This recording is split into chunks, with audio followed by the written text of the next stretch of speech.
Now to talk about the disadvantages of a virtual organization.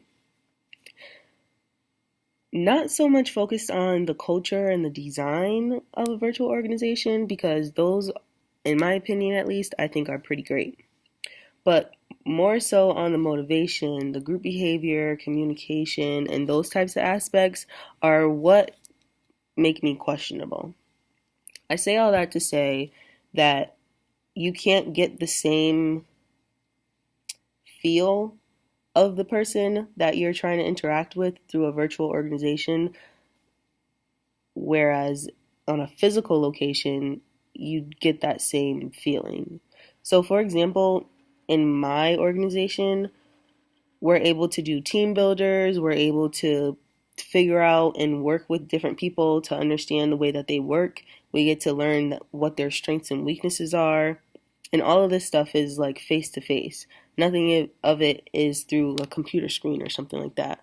And I just feel like that's more real than doing something that is virtual.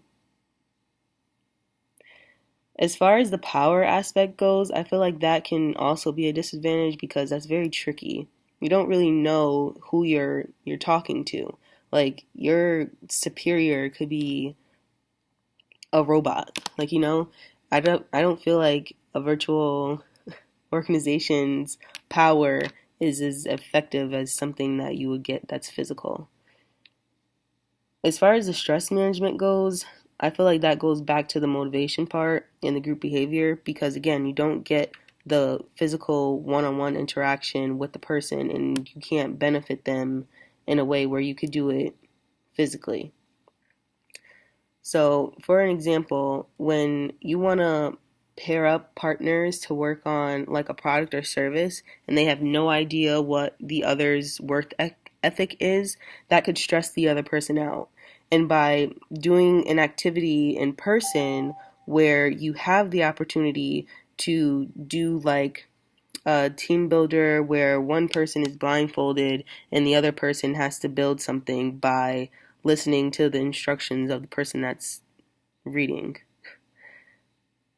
That activity can then show you how someone else can work by just listening to your instructions. So that's kind of like the same thing as if you were to type out instructions and email it to somebody and expect the project to come back exactly the way you explained it. But your interpretation of what you typed might not be the same interpretation that the other person is getting back on the computer.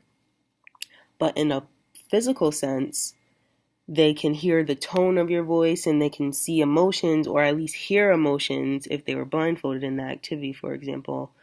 They could then understand what you actually mean or ask a different question and get clarification so that they can complete the task in the manner as intended.